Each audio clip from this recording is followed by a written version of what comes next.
Yahoo! We're live. Magandang hapon po sa inyong lahat. Ito po muli ang inyong mga kanasyon. Ang inyong opisyal na kakwentuhan tuwing linggo, tuwing Merkules, at kada linggo. Yun, tumama din. At ito po si DJ Ronnie. Hindi mula sa Australia, kundi mula sa Lipa, City, Batangas, Philippines.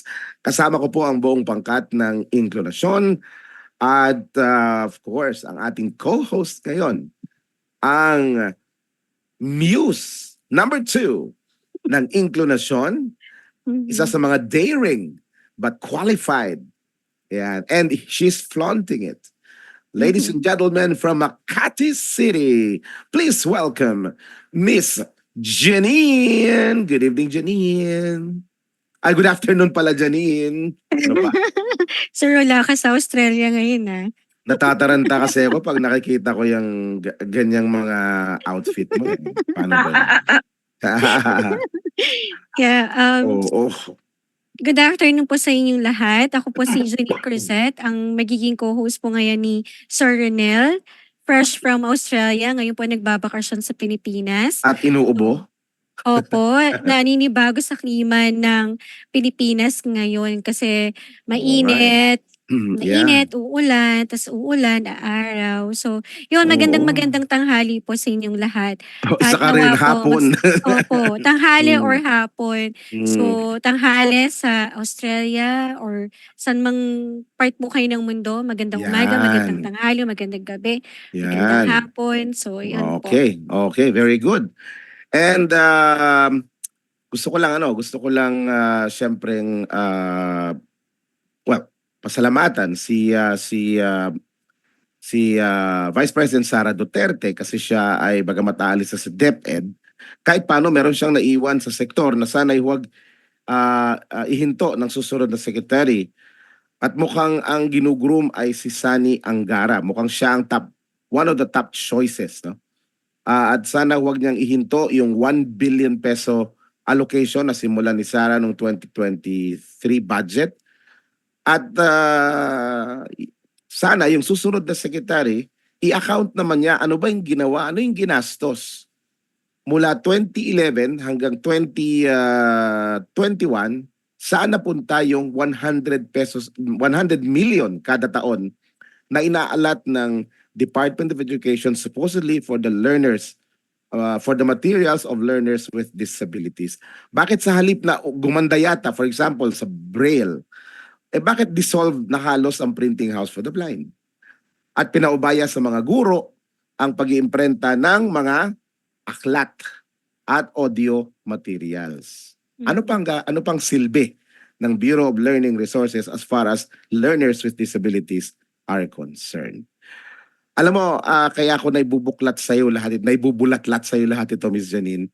Dahil ang ating panauhin ngayon ay isa sa mga haligi ng Pilipinong may kapansanan. At ito, ang nakakatuwa sa kanya, kahit na sinasabi niya na marami pang dapat gawing improvement ng inklinasyon, every time namang ini-invite natin siya, laging yes ang kanyang sagot. Hindi siya nagnono sa inklinasyon. Palatandaan laang na partners, katuwang talaga natin, hindi lang siya, kundi yung Wow Leap na kanyang organisasyon. So, pwede ba ipakilala mo na itong ating, this is her 4th time sa Inklinasyon. And we appreciate her so much for being one of the able and qualified resource person of Inklinasyon. Janine? Yes po, kagalakan ko po na maipakilala yung pinakamalapit din po sa puso ko, Sir Ranel. Siya po yung tinatawag ko po na Mommy Beautiful and ako po yung kanyang Baby Beautiful. She is the founding president of WOWLIP, Social and Economic Progress. Siya po yung founding president. I think siya pa rin po yung presidente ngayon, recent president. And she's also the former executive director of National Council on Disability Affairs. And she's also the JEDC, Gender Equality and Disability Social Inclusion Consultant, freelance. she's also very busy siya. Ang dami niyang achievements and madami siyang ginagawa. She's also the course content subject matter, I think. And then she's also doing some course development po yun, sir, di ba? Subject matter. So, maybe specializing in disability inclusion as well. And then also for the JEDC, isa siya sa gender and women empowerment advocate. Nagme-mentor po siya and coaching. Ano pa ba? She's also a former consultant for the UNDP sa Cambodia. Tama po ba yun? So, mamaya malalaman po natin lahat ng kanyang mga bio notes and even the personal and other professional details. Without further ado, let me introduce to you our special guest for this afternoon, Mrs. Carmen Subiaga. Hello, Mami. Hello! Hello, good afternoon. Naman, ang daming tao. Ang daming tao, JM. Thank you. Good afternoon sa lahat. And of course, I'm always happy to be in intonasyon dahil alam mo naman ito ay kasama sa aking mga baby. And ang kakambal ito ng ating OPD Capacity Development Project. Kaya tayo ay, syempre, dahil mahal natin ng intonasyon, kasabihin natin kung paano ito mag-improve, especially ang ating viewership. Dahil syempre, love natin to, DJ. Oh, wala kang naka-mute ka. Ano ba? Ayan na, sir. Go on. Oh, nawala uli. Dahan-dahan lang. Ayan, okay na. Ayan. Okay, sige. Okay. Hindi, ang sinasabi ko, talagang kaya mahal na mahal ka namin, Miss Subiaga, Miss Carmen. Dahil sa open tayo, hindi tayo plastika na okay sa harap. Diba? And parang yun ang isa sa mga nagustuhan sa'yo ng ating grupo. At least ng ating grupo. No? Paano ba nasusustain at nami-maintain yan? Alam po, Odel, ako kasi, I don't care. Basta kayo, mahal ko, and I'm going to say everything what's inside me. Kahit na itong baby ko, pinapagalitan ko yan pag Right. And so, talagang yung intention. The intention is fair. Alam mo, kailangan kasi naging, kung gusto natin ng long-lasting relationship, dapat tayo ay transparent sa ating mga kasama. Hindi yung pagkaharap ka, okay, pero pag nakatalikod na, hindi naman pala okay. So, I really don't like that. I want to be treated the way I treat people the way I want to be treated. Sige, babalikan kita. Sabi mo, transparent. Sabi mo, you want to be treated the way you are. Mamaya, bago tayo matapos, itatanong ko ang estado ng iyong puso at itatanong ko kung ano ang pananaw mo sa sektor, ano ang development. But hayaan nating bumalik tayo ng konti, mga 5 minutes siguro. Dahil alam naman natin na ikaw ay naging NCDA chairperson at ako nalulungkot because madali si Don Prodejas, nawala si Eme Rojas. Pagkatapos ngayon balik na naman sa hindi persons with disability ang humahawak sa NCDA. Hindi ko sinasabing hindi magaling si Relova, wala akong sinasabing ganoon. But kung ako tatanungin, parang NCDA should be a training ground for qualified, competent person with disability like you. So, balikan natin muna yung mga achievement mo sa NCDA. I'll give you 2 minutes. And JM will show some pictures. And hindi kita abalahin. Please describe to us ano yung mga litrato. Ito yung NCDA ka. Very quickly and very sweet. Please go ahead.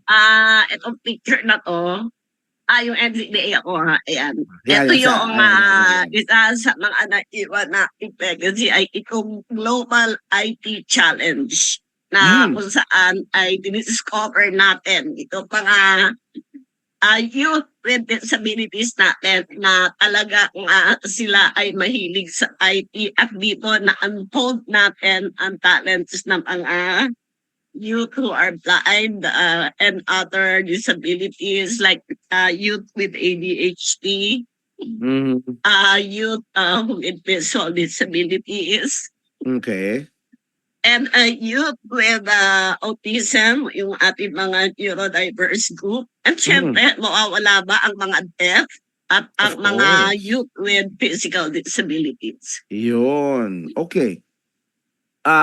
What else? Yun ba yung mga Ito pictures? naman, Okay na? itong Okay. second picture natin, yung Hmm. consultation workshop on the 2016 National Disability Prevalence Survey, Model Functioning Survey. Ito, ipinush natin yan with DOH na itaya up sa PSA, Philippine Statistics Authority. Dahil lagi nating inaaway ang Philippine Statistics Authority sa mga panahon na yun dahil hindi sila mapunong hindi nila isinasama ang person with disability sa kanilang mga census, no? Okay. So, we suggested na gamitin nila ang Washington Group of Question at ang Okay. ang DOH pinukpok natin na pondohan nila to dahil this will be the first time in the Philippines na magkakaroon ng survey with DOH and PSA, no? At yan dito, Hmm. ang ating tagumpay ay ang ating nagkaroon tayo ng Total Disability Prevalence Survey which results to 11.5% ng 15 to 15 years old and above are persons with different types of Disability. functional limitation. Sorry. No? Oh, yeah. Right. At nitong census 2020 kung saan nung 2015 nung 2015 nga no kinol natin ng attention ng PSA bakit hindi sinama ang person with disability doon sa census, and they responded na it's every 10 years so they prepared at nung 2020 they used the Washington Group of Question incorporated in the census question, and it resulted to 8.5% of the total population, 101 million tayo noon, no, noong 2020, and Right, it resulted to 8.5 million identified. Okay. Identified. With at least in every household with at least one domain of functional limitation. Pero bakit ma'am, if I may po, bakit ho nung panahon na humarap ang NCDA kay Amy Marcos, kay Senator Amy Marcos, ang sinabi 1.3 million lang ang kanilang datos sa persons with disability. Tapos nung Galit nga tayo dyan, at nung nagkaroon ang tinawag tayo ng committee ni Amy Marcos, ay pinaliwanag ko sa kanila na ang sinasabi ng NCDA ay 2010 census which is obsolete. And I provided them with the data from 2020 census. Ibig sabihin po yung data ang hawak mo, hindi hawak ng NCDA ngayon? Nasa Google lang yan bakit hindi? Diba? Hahanapin po lang sa Google, PSA 2020 census. Bakit hindi? Sila nga yung may hawak ng mga data, dapat alam nila yan. Ako, isa lang ako karaniwang mamamayan. Pero in fairness to everybody naman, ang data ay hindi lang Pilipinas po ang namong problema. Yan po ay problema lang buong mundo, no? Kaya lang yung pero ibang makapita Ronel, Yes ang po. problema natin ay hindi tayo updated and we don't have any initiative to correct the data that we have. Imagine 2010 nakadalawang census ka na yun pa rin ang ginagamit mo. Ma'am sa Australia po, ang aming ginagamit na instrumento sa mga pagsasaliksik at paghihimay ng mga bagay-bagay, at least 5 years. Yun Yes, po, exactly. yun ay pinaka-max na po yun. Pagka pumapayag po na beyond 5 years, you have to Ay, you have to hindi, justify it. Bakit? hindi namin Bakit? tinatanggap yan. We don't want history. We want Yes. facts. We want, yes, yes. So anyway, nung kayo po ay ang isa ho, ma'am, pagkakataon niyo po ito, if you want to answer it or not, then it's up to you po. Ano, sabi niyo lang po, next question please. Ano? Isa ho sa ibinabato sa inyo, ma'am. Kaya raw po ang nagwasak doon sa sanay maganda ng bataya na at least 1%. Nung panahon niyo daw, nung panahon po ninyo na wala itong 1% na ito at ang nangyari laang ay anong tawag dito? Ang nangyari laang ay nagsabi lang na agencies must come up with programs. Ano po masasabi po ninyo? Very briefly po. Yes, ma'am. Oo. Dahil ang batayan, ang 1% ay walang batayan. Wala siyang batas. Pinangahawakan sa nasyonal. Ay, yung Proclamation 240, ma'am. Ang Hindi ho ba? Proclamation 240 ay nag-expire noong 2012. So, wala na technically, siya. wala na. Oo. Ah, So, ang okay. yan ay hindi ako ang nagdesisyon niyan, kundi ang DOJ at ang Kongreso at Senado. Pero bumigay daw po kayo sa NCDA. Wala daw po kayong written position, objecting. Batas nga. And sinabi ng at ang nakalagay doon sa General Appropriation Act, all agencies shall allocate budget for programs on disability, meron pa accessibility, hindi lang sila talaga marunong mag-ano eh. Accessibility and programs. Okay. Ngayon, kung gusto natin ay maggawa kayo ng budget nyo at alam mo, kaya nga lumabas itong project natin sa CBN is to address that, no? I'll deal with that later, ma'am, if I may. So, ito lang ang masasabi natin. Hindi tayo pwedeng gumawa ng batas na walang batayan dahil ito ay national law at ang Proclamation 240 ay nag-expire na at kailangan ay kung gusto natin na mag-specify ng 1% as floor, not sitting, floor to the budget, dapat yan ay ipinapasa ng Kongreso at Senado. Hindi ho ba yung salitang at least, hindi ba floor nang ibig sabihin po nun? At least, kaya lang walang pinatanggit kasi ang nakalagay doon ay all agencies and all agencies shall allocate budget for persons with disabilities and senior citizen. Mga kanasyon, ang amin pong kakwentuhan, ang ating kakwentuhan ngayon ay ang ating dating Executive Director ng National Council on Disability Affairs. At syempre sa kanya hong panunungkulan ay nakadalawang assembly ho ang Philippine Chamber of Massage Industry. Nakagawa pa tayo, ma'am, ng himig tanglaw, di ba? Sa chamber during your administration. At bago tayo magpatuloy, gusto ko po lang i-congratulate ang Gabay kasi natapos na ho ang kanilang programa ngayong taong ito at talagang dumoble po ang enrollment ng mga batang may kapansanan sa paningin at batang may kapansanan sa pandinig at saka deaf-blind Filipinos with disabilities at least from Batangas, Sorsogon, and Leyte. Ma'am, dalawa na lang po, if I may, ma'am. Dalawang punto na lang po doon. Opo. Janine, if you want to interject, please go ahead. Yung isa po, hindi niyo raw po natulungan ang ibang ang ibang kapansanan na mapasok sa NCDA o sa ibang sektor o sa ibang posisyon, kundi puro physically disabled lang daw po. Ano ho ba ang datos nung panahon ninyo nung sa employment po, Miss Carmen? Nung panahon natin, wala Opo. tayong gaanong datos sa employment at yan Opo. ay nakipag-coordinate tayo sa Civil Service Commission kaya nagkaroon ng mirror ang kanilang data doon sa NCDA website. At Opo. yan ay nakapag-identify sila ng at least 7,000 Wow. person with disabilities employed in local government units Mm, and mm, mm. government agencies, no? Mm, So, mm, mm. sabi nga natin, it's not even 1% of Right. The total workforce. the total workforce of the government, which is around 1.7 or 1.8 million. So, Mm, mm. ano ang dahilan? Much as possible, gusto natin mag-employ ng person with disability. Pero ano ang sinasabi ng batas?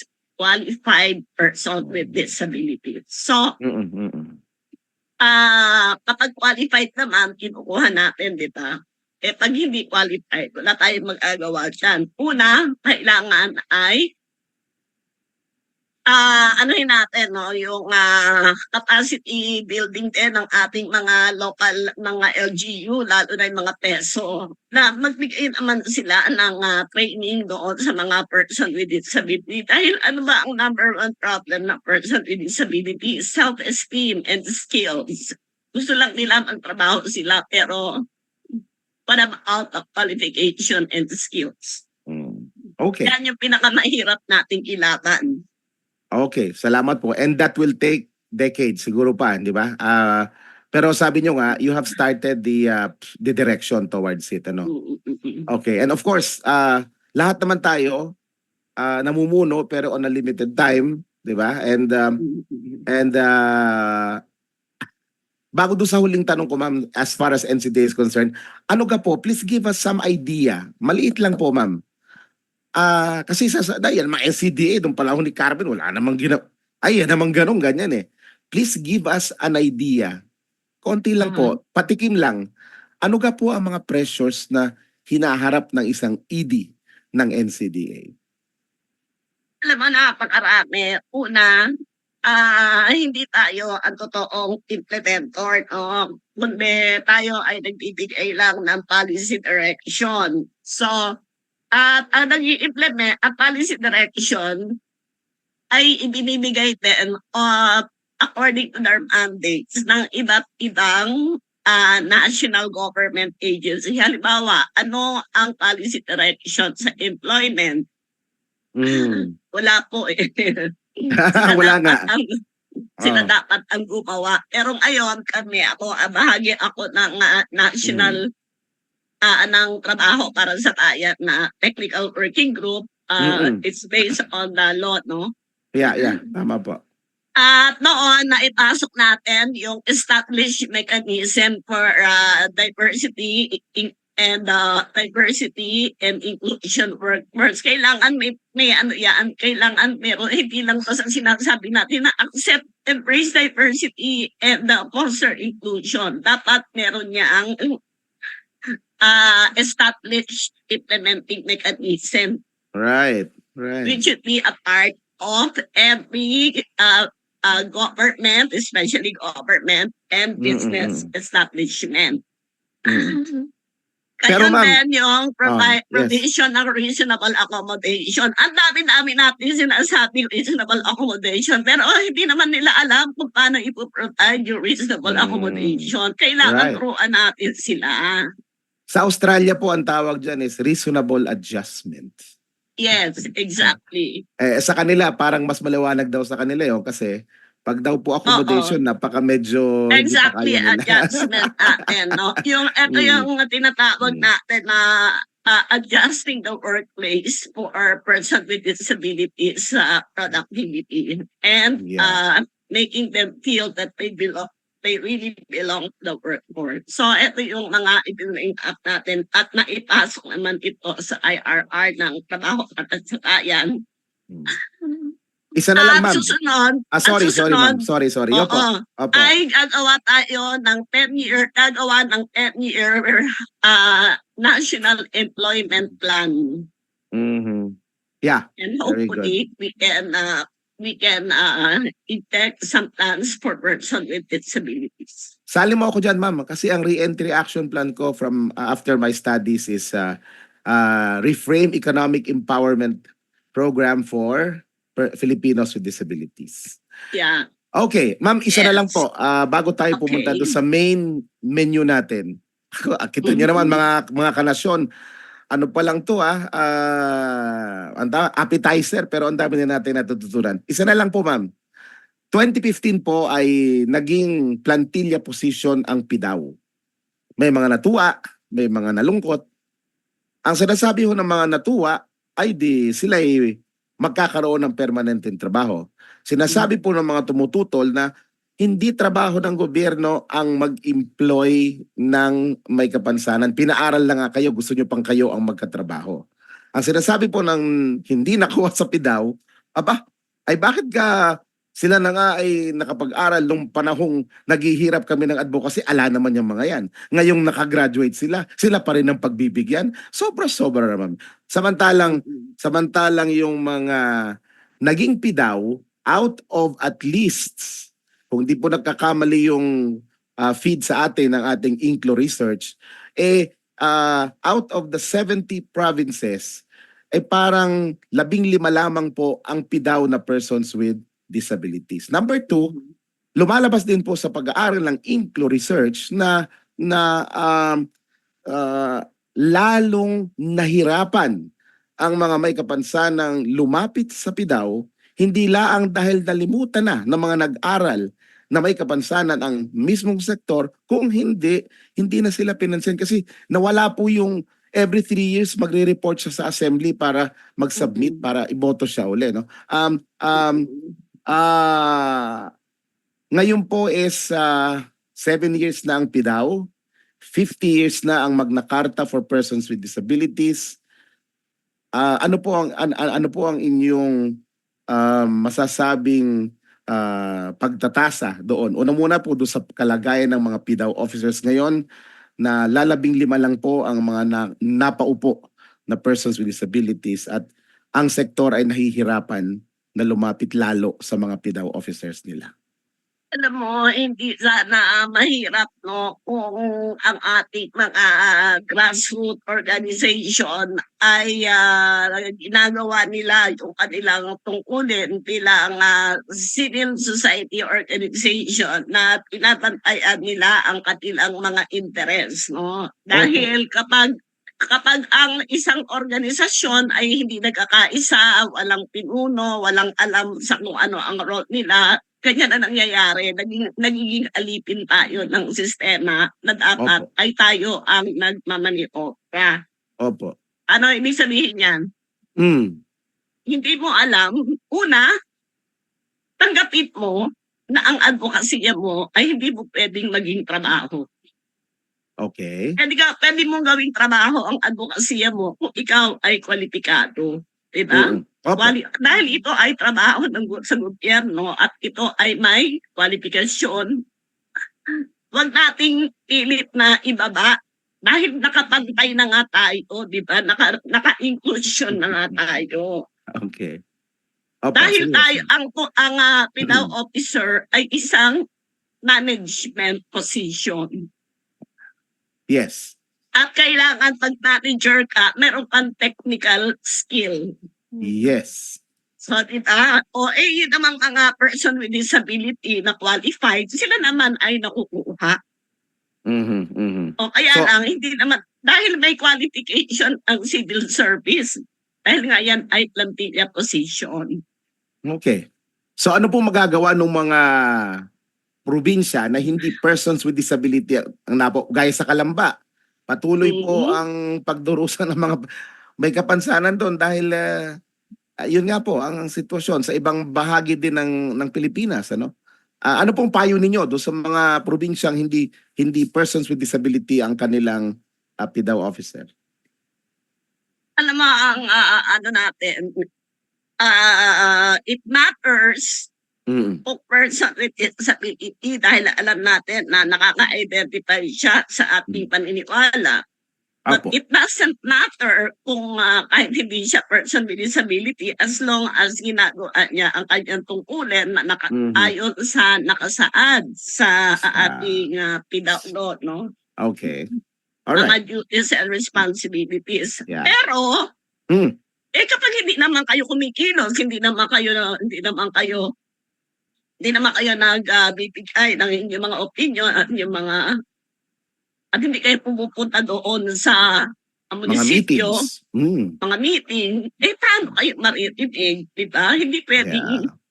hindi naman manghuhula ang mayor para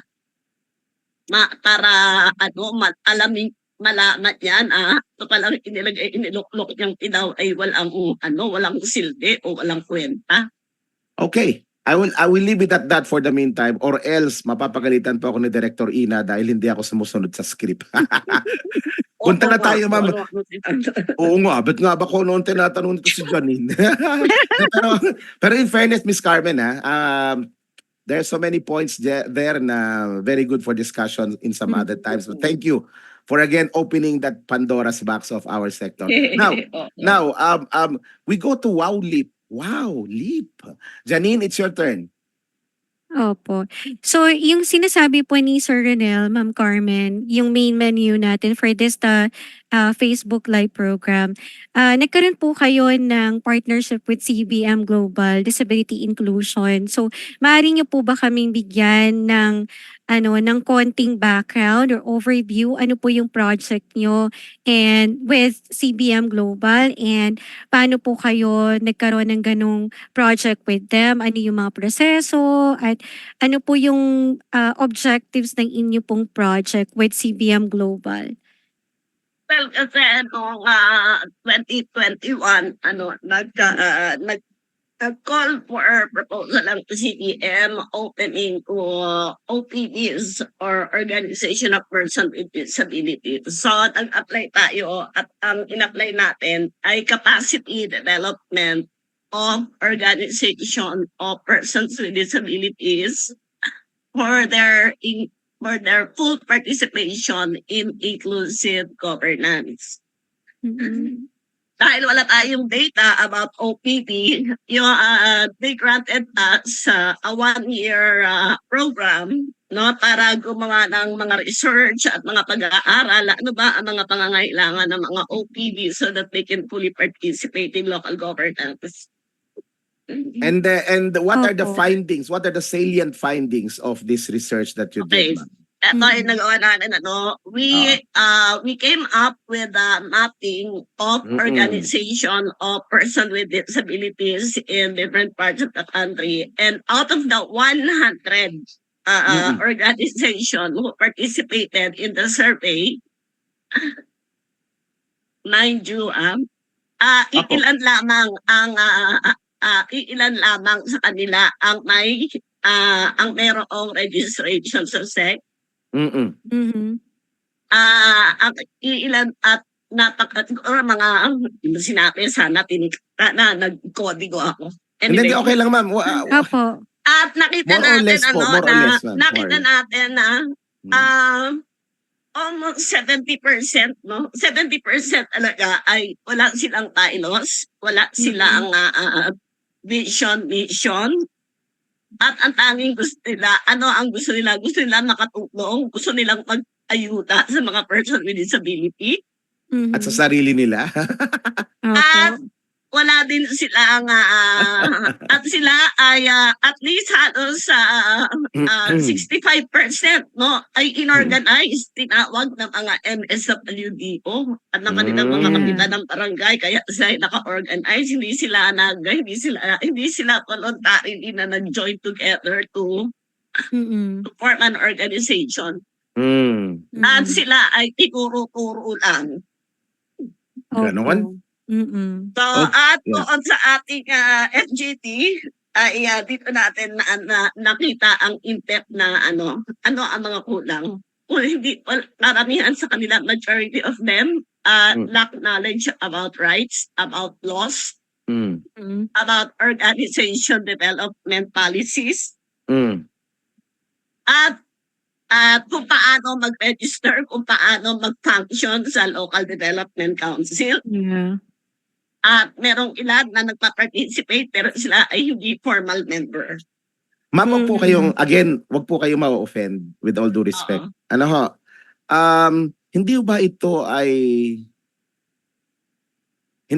ay kabiguan ng sistema, halimbawa kung susundan natin ang mekanismo ng NCDA nung panahon ninyo, nung panahon ni Kate Fermin, na meron pong merong RCWDP na naging RPC yata nung panahon po Yeah, ninyo. RCPA.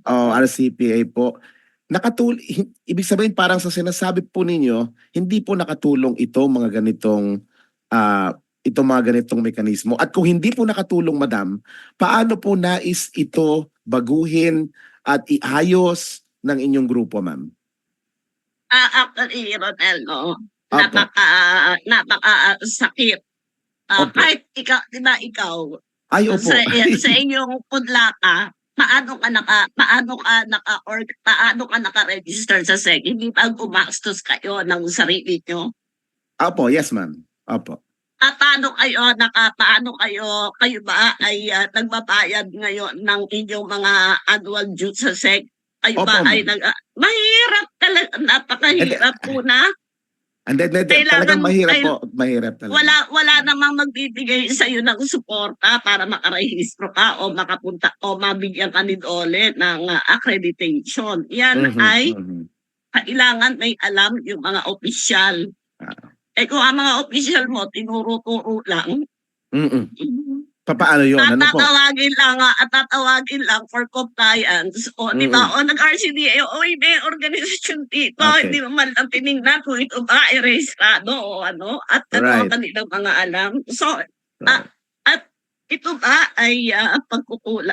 Lahat naman halos ng CSO, wala namang suporta na tinatanggap sa gobyerno para sila ay maging mga legal. Diba? Oo. Kaya nga po, ma'am, ang amin pong direksyon ngayon, ano po ang kontribusyon o gustong maging ambag ng inyong grupo para po naman hindi na ganon moving forward? Moving forward, titingnan natin ano ang mga pangangailangan nila. Una, para ano ba ang tayo na-inspired kasi tayo nitong Mandanas, no? Na hindi ka na makaka-contribute kapag wala ka ng programa, pag hindi ang local government ang nagsusuporta ng programa mo. So paano makaka-participate? Ay, Ang ating mga before you continue, Miss Carmen, Oo.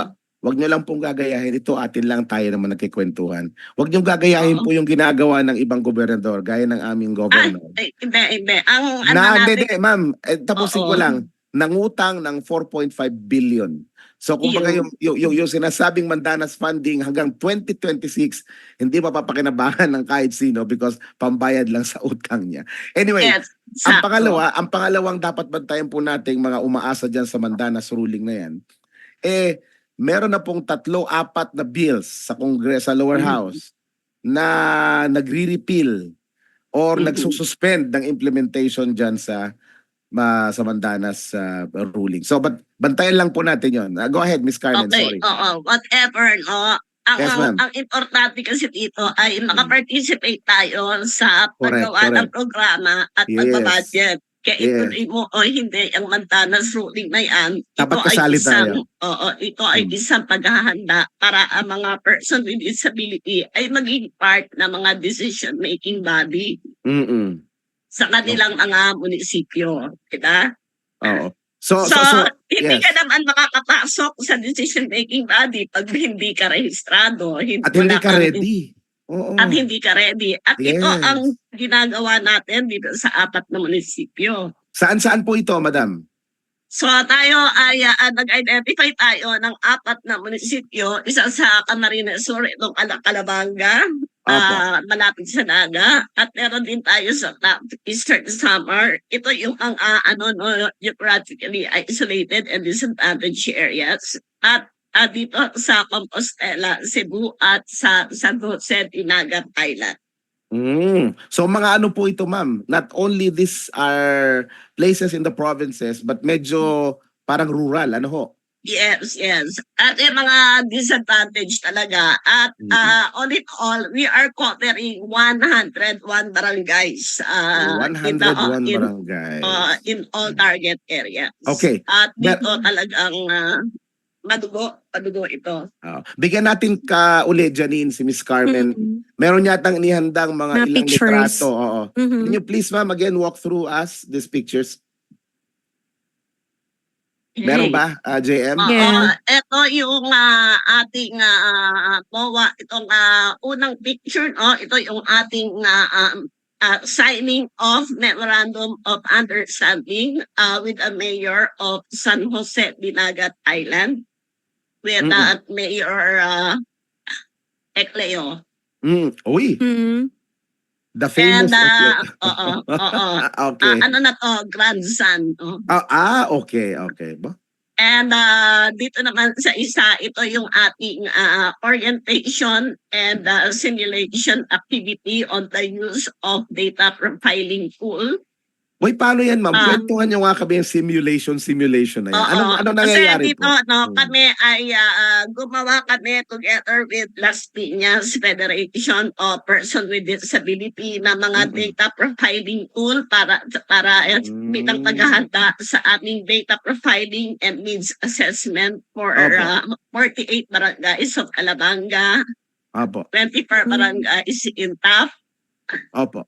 24 barangays din, 17 barangays in Compostela and 12 barangays in San Jose. Opo.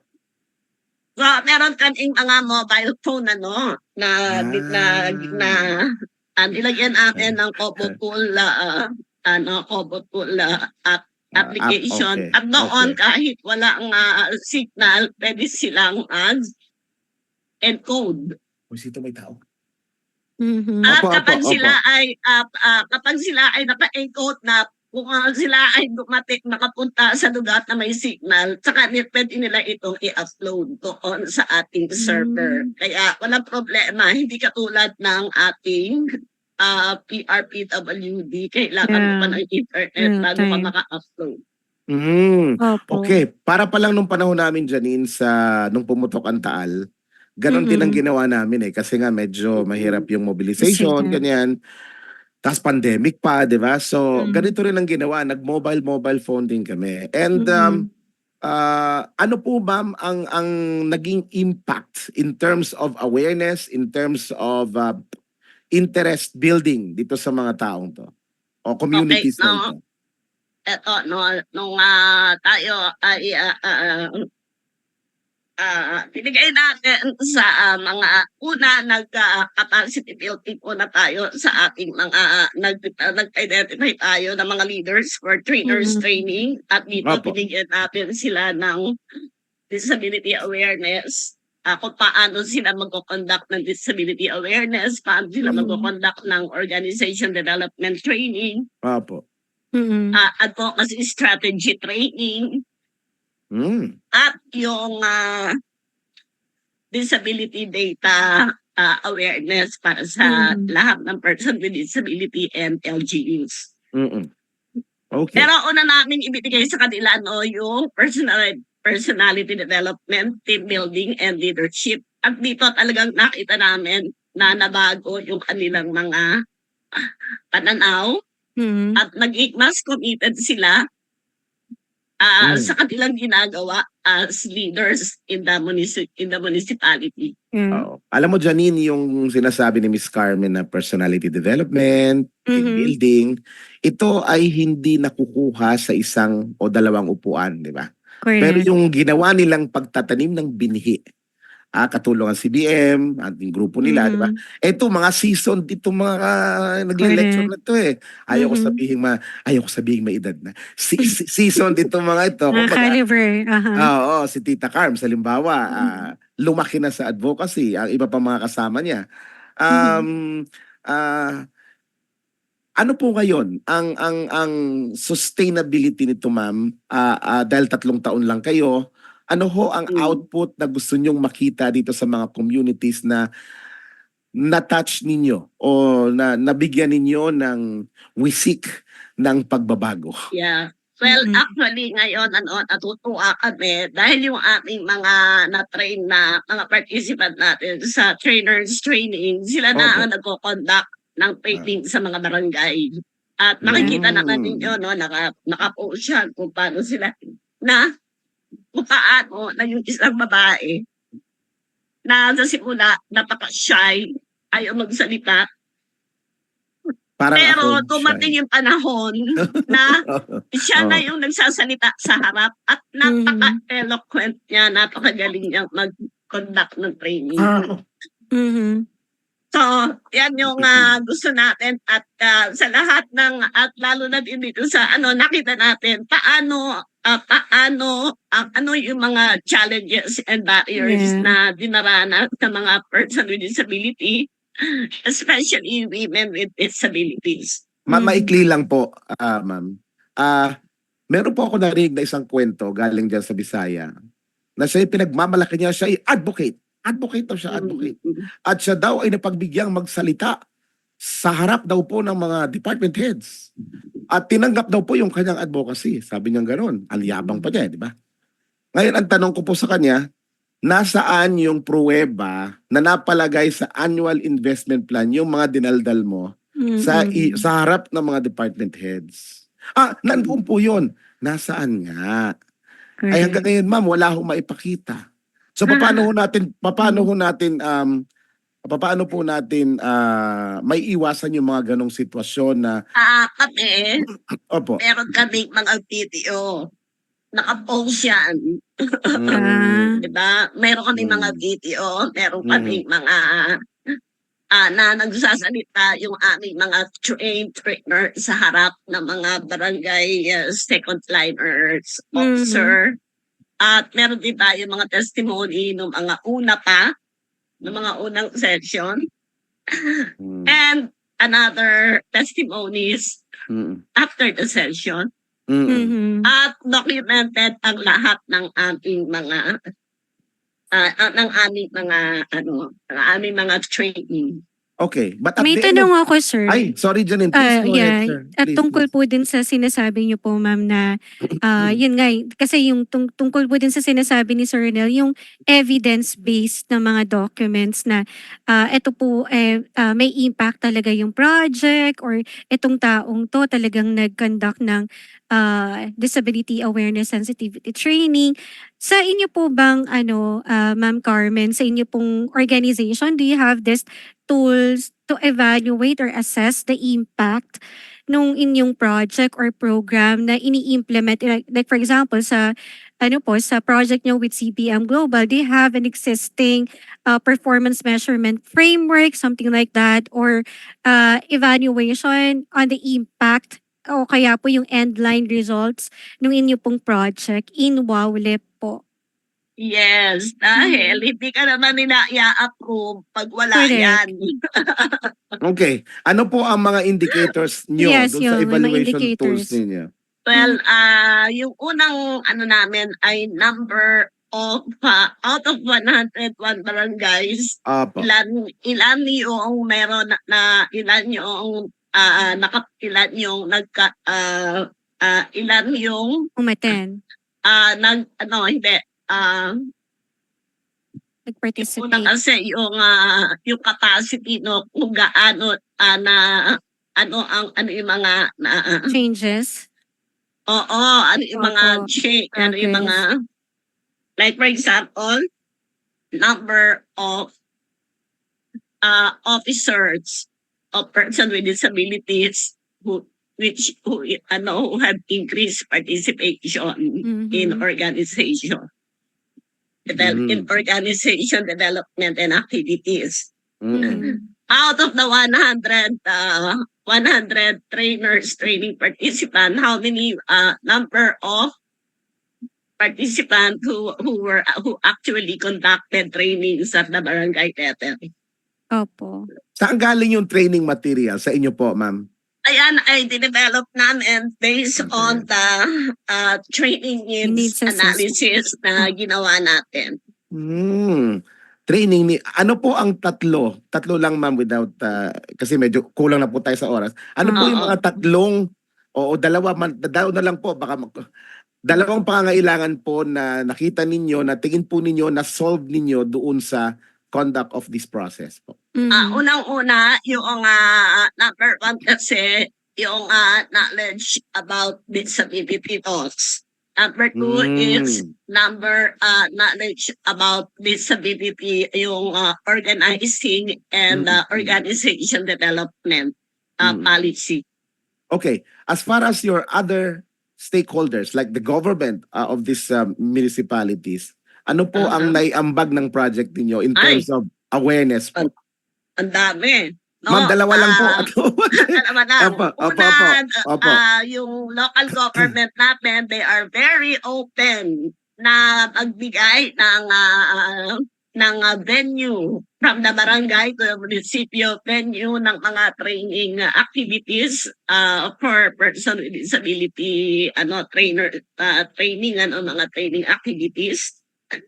And they also support the participation of of people from far-flung barangays, no? At in fact, nung kami ay nagkaroon ng disability data Survey. profiling and needs assessment, kasama namin yung mga kagawad, no? Na Opo, opo.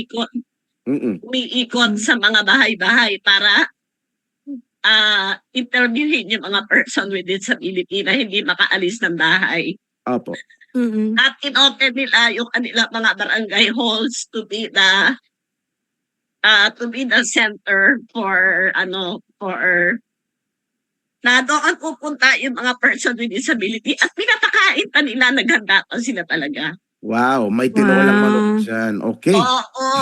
So, yan yung mga namin, yan yung yan namin talaga. Kasi nagkaroon kami na ang orientation para sa lahat ng mga barangay captains and kagawad about the project. So, they were very excited. And even the mayor said na wala pa nga kaming disability data, ma'am, that is very much welcome and we will support you on that. Yeah. Wala bang MSWDO na nasuspindi dyan dahil sa ganong realization? Walang data Well, ng persons with disability? Well, even yung mga MSWDO natin, especially in three municipalities, napaka-supportive nila. Dahil inaamin nila na ito yung kulang. And they were openly thanking Wowdy for doing this for us. May Siya, tanong please, ako, sir. please. Oo, please. May tanong po ako, sir, kay Ma'am Carmen. Kasi po, you were sharing with us the achievements and the accomplishments of the project, but yung project is still ongoing, right, ma'am? So, Right. what are the challenges and issues and concerns that you're experiencing while implementing the project with CBM Global, and how do you resolve those issues and concerns and even the challenges while you're implementing the project? Yeah. Okay. Bago po nyo sagutin yan, Miss Carmen, ito po muna ang ilang mga paalala at advertisement ng Inclunasyon. Konti lang po, huwag kayong aalis. Ito po ang Inclunasyon. Panauhin po natin si Miss Carmen Zubiaga ng WOWLIP, dating Executive Director ng National Council on Disability Affairs at kaibigan ng sektor. Babalik po kami. Hone your skills, gain experience, contribute to a meaningful cause. Incarnation is accepting interns and OJTs for our Facebook Live program dedicated to promoting the rights of persons with disability. Apply now and let's make a positive impact together. Send your application to incarnation@gmail.com. It's incarnation@gmail.com. INKLUNASYON@gmail.com and address it to Incarnation Core Group through our technical assistant, Joanna Marie David. May mga disability-related topics or issues pa ba kayo na gustong pag-usapan? Ano pang hinihintay ninyo? Makipag-ugnayan na sa inklinasyon. Dahil sa inklinasyon, laging may inklusyon. Ipadala ang inyong reaksyon, komento, rekomendasyon, or suhesyon sa aming email address inclinasyon@gmail.com inclinasyon@gmail.com inclunasyon@gmail.com and address it to our Incarnation Core Group through our Technical Director, Ina Figueroa. We would like to thank our sponsors and partners, CBM Global Disability Inclusion, Philippine Coalition United Nations Conventions on the Rights of Persons with Disabilities or PCUNCRPD, ENET Philippines, Norfield Foundation, CISO, Philippine Partnership on Children with Disabilities or PPCWD, Liliane Funds, Deafblind Support Philippines or DBSP, Philippine Chamber of Massage Industries for the Visually Impaired or PCMIVI, Provincial Government of Batangas, PIDAO Pangasinan, Regional Associations of Women with Disability or RAWWD Region 1, Mabini Movement, and of course, the ASEAN Enabling Master Plan 2025 Coalition. Thank you. Balik tayo, Miss Janine, kay Miss Carmen. Mhm. Ano nga yung hanging question mo? Paki nga, pasuyo uli ng iyong Oh. hanging question. Opo, what are the challenges, issues, and concerns that WOWLIP are experiencing while implementing the project, and how do you resolve those issues and concerns po, ma'am? Napakarami naming na mga challenges. Halimbawa, yung una sinasabi nila na organize at mga barangay. Kayo yata nagsasabi ng sensitive dati. Oo. Sabi Opo. nila organize daw yung mga Sige, barangay sige. nila. Pero Pagalitan mo nung, yung ah, RPC. Pero nung Joke lang po. Okay, magalit lang. nagre-recruit na kami, nung nagre-recruit na kami ng mga participant for second liners, Yeah. pa namin natuklasan na wala naman pala talagang officer ng barangay, kundi barangay appointed president lang. Kaya nga sabi ko, huwag kang magalit sa akin, ma'am. Oo. So, yan talaga, yan ang challenge namin yan, But that is siguro mga out of 101 barangays, yan ay nasa something like nasa 50%. Okay. Oo. So, kasi bilib kami, sabi nila, daw sila. Organized daw. Oo, organized na daw sila. Pero it came out na, lang pala, joke lang pala yun.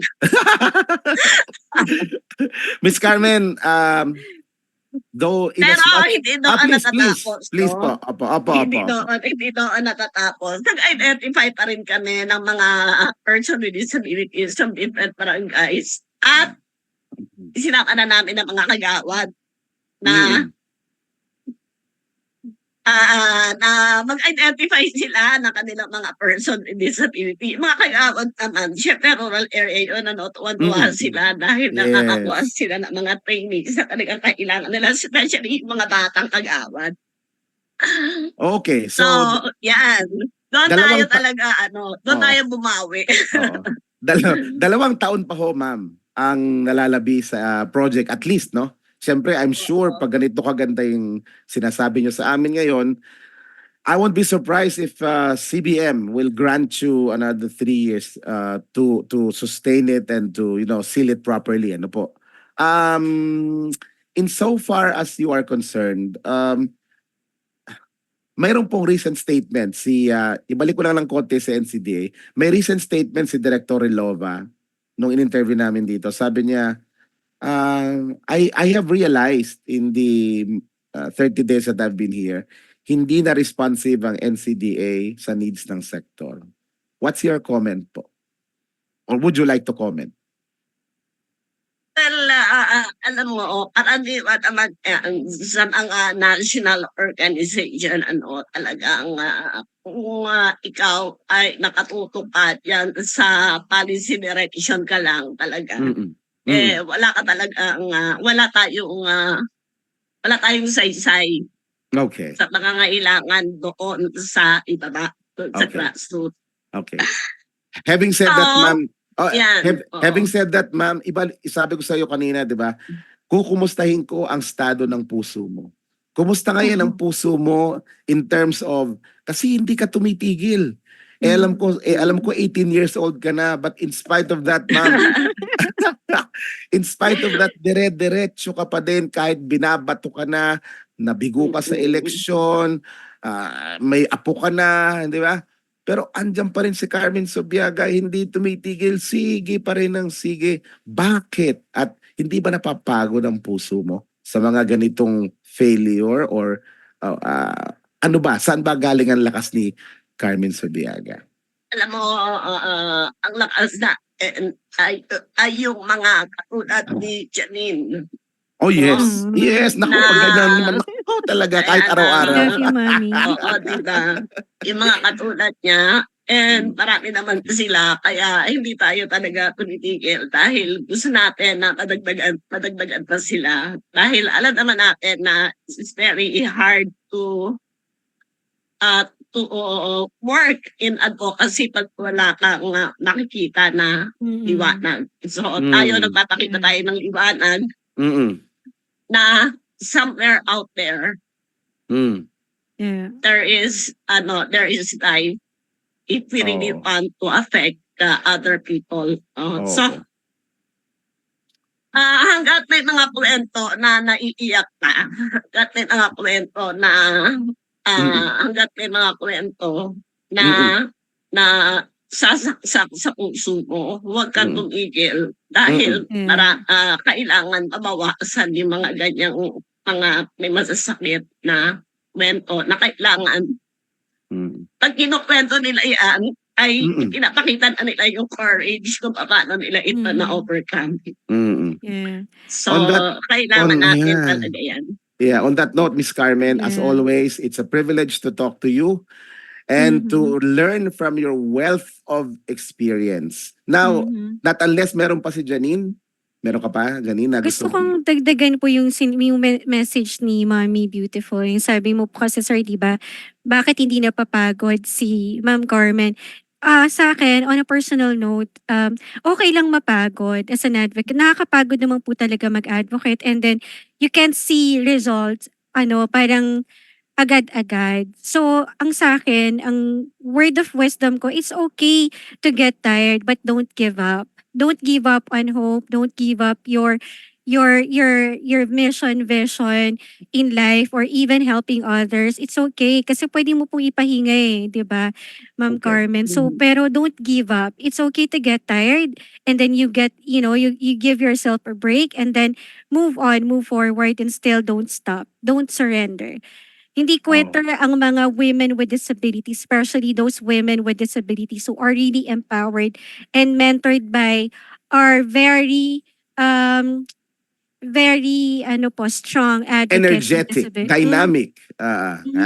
Okay. Miss Carmen, baka may future activities na dadating. Sige, in 3 months, in 1 month.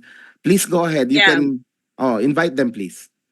Okay, now we would like to invite every women and men who are supporting women with disability empowerment to join us in our national summit in October 2 to 5 that to be announced. It's called Women with Disability Summit 2024. We urge disability inclusion. What we mean by we urge women empowered, united for rights and gender equality and disability inclusion. Yun. We Very urge nice. disability We urge. inclusion. Oo. Nice. So, open po yan sa lahat ng lahat po yan na kami ay meron kami mga scholarship slots available, no sponsorship. And we Mm. are still Mhm. encouraging other agencies to join us in this endeavor because this will be the very first, no, kauna-unahang summit Mm. ng women with disability to form a united network and one Okay. voice. All right. Good luck po, ma'am. Yan. At alam ko si Mhm. Janine will be involved there because ako po ay tatapusin lang yung mission natin sa Australia. But after I come back, I assure you, ma'am, na sama ulit tayo dyan. Thank you, Miss Carmen Subiaga, for Yes. your time. Okay, Thank you thank you. po. Okay, alam po ninyo, isa ko sa pinakapaborito kong professor sa Flinders University, si Miss Lorna Halahan. At tuwing kausap ko ho yun, and by the way, magiging guest ho natin siya kung papayag si Direk Ina sa first week of August. Dapat nakaschedule ngayong June. But ang sabi ho niya, gusto ko yung kwento ninyo, parang kwento ko rin. Kasi hindi naman ho ganun nakamit ng ng Australians with disabilities yung kanilang tinatamasa ngayon. Correct. At least alam nila na 500,000 Australians with disabilities ang nakikinabang na. At na-recognize din ng gobyerno na they have to do more.